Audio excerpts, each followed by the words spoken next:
Bonjour à tous, alors bienvenue à ce troisième numéro de Let's Talk The Talk. Comme vous devez le voir ou le savoir, on a donc dépassé la barre des 70 000 abonnés sur Facebook, ça s'applaudit. Bravo à tous, je tiens à vous remercier pour votre fidélité. Alors je tiens aussi à remercier l'ensemble des personnes qui ont vu la première vidéo des clés du succès. Comme vous savez, on a parlé de la passion et cette vidéo a eu plus de 120 000 vues. Bravo à tous encore une fois. Alors aujourd'hui, on va parler de la deuxième clé du succès, qui est le believe. Dans une troisième vidéo, on parlera de la troisième clé, qui est l'action. Aujourd'hui, on parle du believe. Qu'est-ce que le believe? Alors le believe, c'est d'abord croire. C'est un anglicisme, c'est croire. Croire en quoi? Croire en soi d'abord. Croire en soi. Croire en qui on est. Croire en ses capacités, en ses idées. Et ensuite, croire en son plan, avoir un plan. Le premier pilier, la première chose, c'est croire en soi. Croire en soi, c'est avoir confiance en soi. Croire en soi, c'est s'accepter tel qu'on est. Croire en soi, c'est s'aimer, c'est s'apprécier tel qu'on est.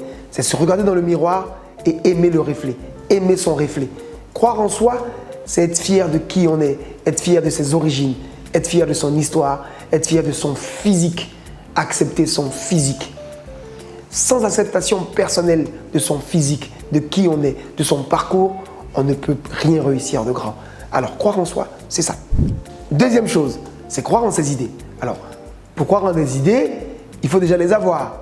Donc, on doit avoir des idées fortes, des idées différenciantes, des idées qui apportent une valeur ajoutée à l'existant.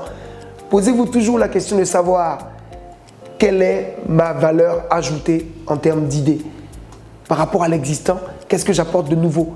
Qu'est-ce que j'apporte de radical? Qu'est-ce que j'apporte de différent? Qu'est-ce que j'apporte de différenciant? Et c'est là que vous aurez les idées les plus lumineuses. Et à ce moment-là, eh bien, il faut croire en elles. Il faut les porter, il faut les défendre, il faut les faire grandir. Une fois que notre idée est mûre, une fois qu'elle est mature, on passe au point 3 qui est le plan. Il faut avoir un plan. Il faut avoir un plan pour dérouler ses idées. Alors le plan, c'est très simple. Je vais vous prendre un exemple totalement basique. Quand le matin, un habitant de Yopougon se lève pour aller au plateau, faire un rendez-vous, eh bien, il a un plan. Il dit, je me lève à 8 heures, je m'habille de telle façon, je prends le transport à telle heure, tel type de transport, je vais prendre un bus, un taxi, une voiture personnelle, je vais arriver à tel endroit, je vais voir telle personne, ensuite je vais revenir à midi, je vais manger à... Donc le plan, c'est comment je porte mon idée dans le temps, quelles sont les étapes que je franchis et quels sont les objectifs que je m'assigne pour chaque étape.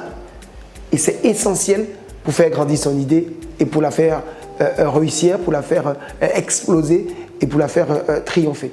Alors nous voilà au bout de notre vidéo du jour, en tout cas du mois. Je tiens donc à juste vous rappeler que le believe, c'est 3 choses. C'est donc croire en soi, croire en qui on est, en son histoire, en ses origines, avoir confiance en soi physiquement. Le believe, c'est croire en ses idées, donc les porter haut, croire en ses capacités, surtout avoir un plan et croire en ce plan-là. Alors ce plan-là prépare l'action. Et l'action, c'est le troisième sujet donc, des clés du succès. Ça va être donc la vidéo numéro 4. N'hésitez pas à ce sujet à nous partager donc, toutes vos questions, toutes vos suggestions pour qu'on puisse aborder donc, la thématique en fonction des points qui vous intéressent et qui vous sont le plus chers. Alors sur ce, je vous dis à tous merci. Merci de nous accompagner, merci de nous suivre, merci de nous regarder, de nous partager. Je vous dis ça à tous, on vous aime très fort. En tout cas, moi, je vous aime très fort. Je sais que vous m'aimez aussi un peu, c'est bien. Donc, je vous aime très fort. Et puis surtout, let's talk the talk.